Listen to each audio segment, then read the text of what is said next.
Hello and welcome to the wonderful world of Mindzai. My name is Brendan and welcome to episode 194 of Unboxed. Now, here's a little fun fact about this episode. I am filming this right now, right before I depart to Las Vegas for DesignerCon 2024. Yeah, by the time you're probably watching this, I would have already gone. Hey, future Brendan, how's Vegas? Hey, that's Brendan. Pretty good. By the way, don't eat your finger. Hey, crazy kids.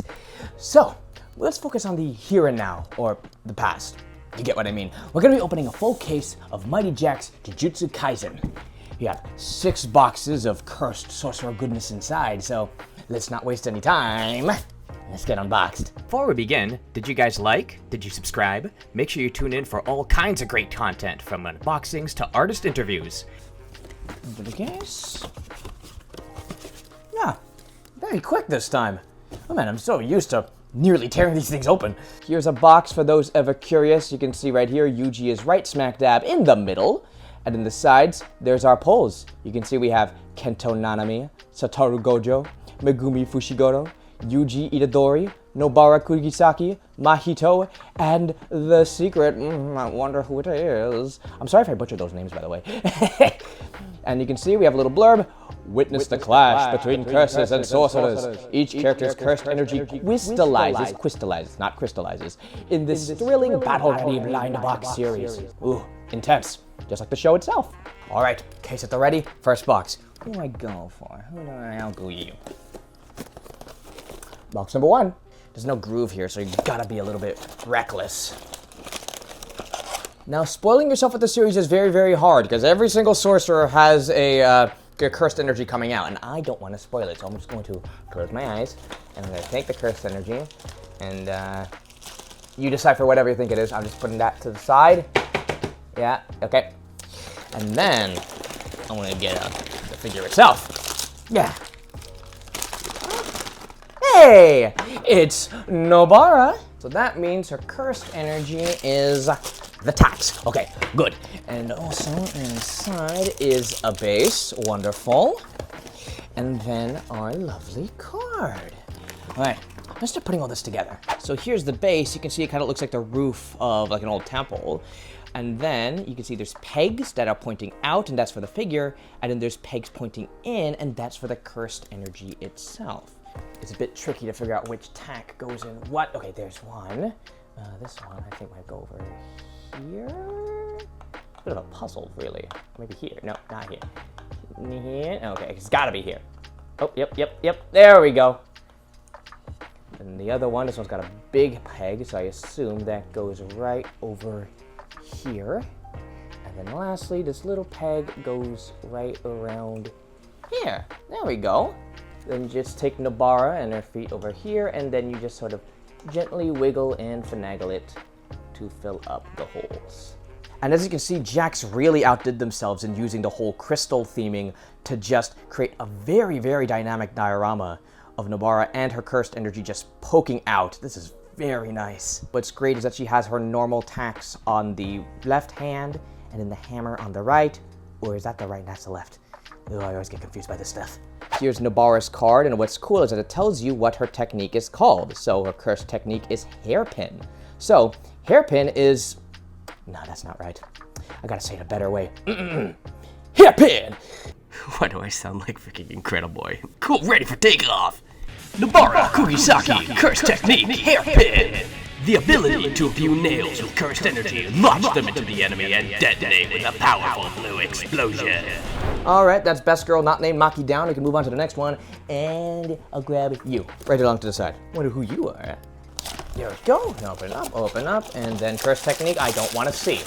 I don't want to see it. You can see. Sure. Here you go. Here it is.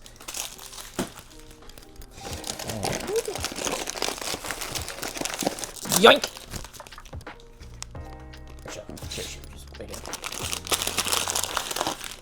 Ah! All teenage girls, get out of the room right now. You might just fangirl yourself to oblivion. Gojo! That means this cursed energy must be the lovely hollow purple. We're gonna get that out. Ooh, this feels nice. Then, get out the base. Now, plugging in hollow purple is a little bit confusing, but basically you see these 3 pegs right here.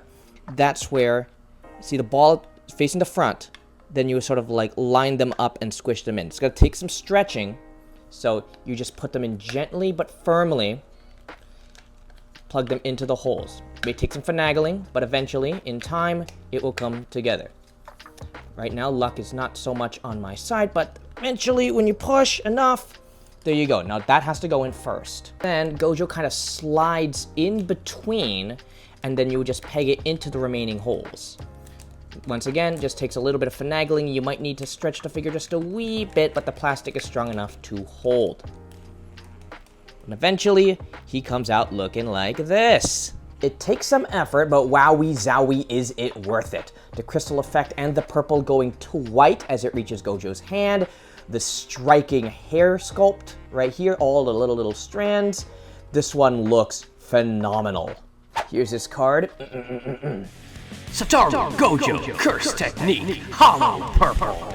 Combining the powers of attraction and repellent into one mass, Gojo can create a purple sphere that decimates anything in its way. Alrighty. Next up, we're gonna grab this old box and let's open her up, shall we? Curse energy spotted. No. Here it is. I don't wanna see it.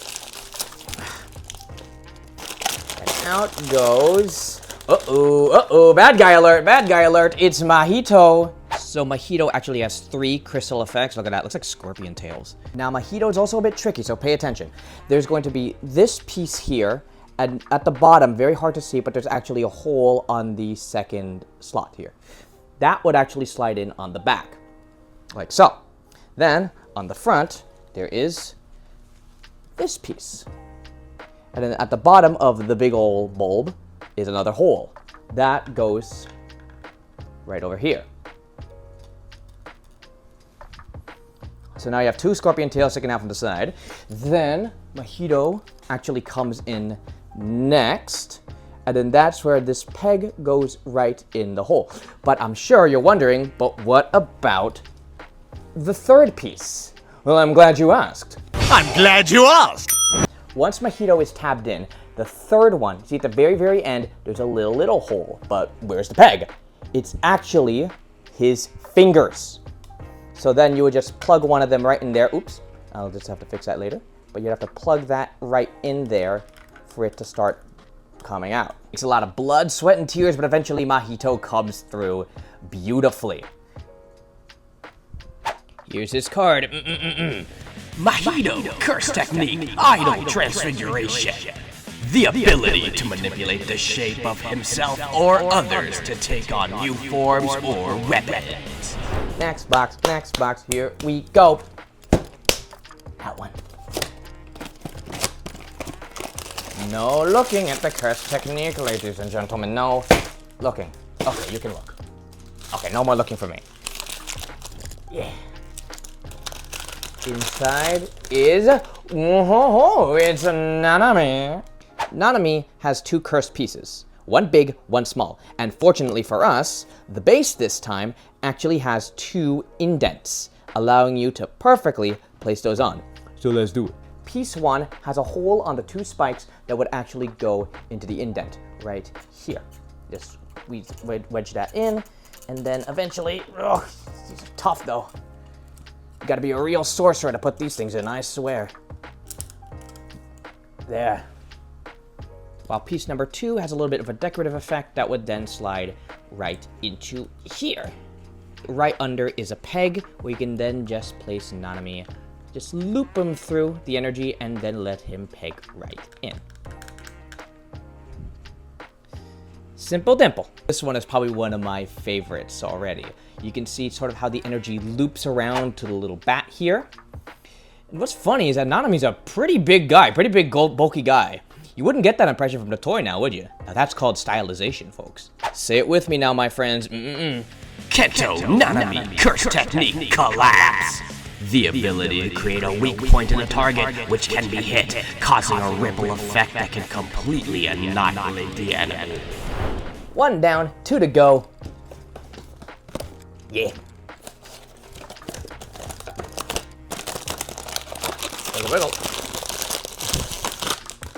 Ah, here's our protagonist. It's Yuji. So compared to everyone else, Yuji's cursed energy is molded into the figure, which means it's much easier to put them into the base. You just gotta line up the holes and slide them in. Takes a little bit of pressure, but don't worry. Despite the plastic being translucent, it holds up rather well. And then, ba-bam! Yuji made it through all right. The benefit of having all the cursed energy molded into the figure is it can have a very, very dynamic pose just like this. All of the lightning sort of coming out of the hands, he's stepping on it. This one really is, one might say, striking. I'm getting fired for this. Here's the card. Ho-ho. Yuji Itadori, curse technique, Black Flash. If Yuji applies his cursed energy within 1/1,000,000th of a second of a physical hit, he creates massive amount of electrical damage. Man, and I thought fighting game parry timings were strict. Well, well, well. What have we here? The trap loses. Final figure. Let's open her up. There you go. Base. Okay, the base comes out first. Okay, sure. Skill 2. Skill 2, what? Alright. Make do what this is. Yeah, we get in there. Ah, there's the last base one. Fushiguro. Whoa. Slippery little guy. Oh, of course Fushiguro has the best cursed energy in the set because he can spawn a little doggo. Similar to Nanami, the cursed energy has little indents on the base. Kind of hard to see because it's a lot smaller, but it tells you where to put the pieces. So doggo goes right over here, just right behind the peg. That's going to be for Fushiguro's leg. And then over here is where you grab the second smaller piece, and then you will tab that right into here to make it look like it's protruding from the ground, the tail. You take Megumi and squeeze him on, and there we go. Next to Yuji and Nanami, this has to be one of my favorites, simply for, well, the doggo, how it creeps out with the second piece, grabbing that little bit of depth just to letting you know that, yes, that energy is flowing everywhere around the base, just makes that extra more awesome. Here's the card, and you know what we gotta say. Megumi Fushiguro, curse technique, divine dogs. I call them the dogs. Listen to them bark. Created from Megumi's shadow, these spiritual dogs are perfect battle and hunting companions. And there we have it. We have our lovely base set, but man, if only we had the chaser, Sukuna. Wait a minute. Sukuna was only brought into this physical realm because Yuji ate his finger. That was how he was resurrected. Maybe if I made my own finger. By the way, don't eat your finger. Oh, thank God. Whew. Whew. And they said it was a bad idea to keep that portal to Dimension X open. Well, who's laughing now? Oh, this is gonna be sweet. Come on, come out. Come out, baby. Come out, baby. Come on. Come on. Show me the goods. Show me the goods. Let's bring a demon into this world. Oh, yeah, that's the secret, all right. Let's bring a demon into this world. Yep. Oh, wow.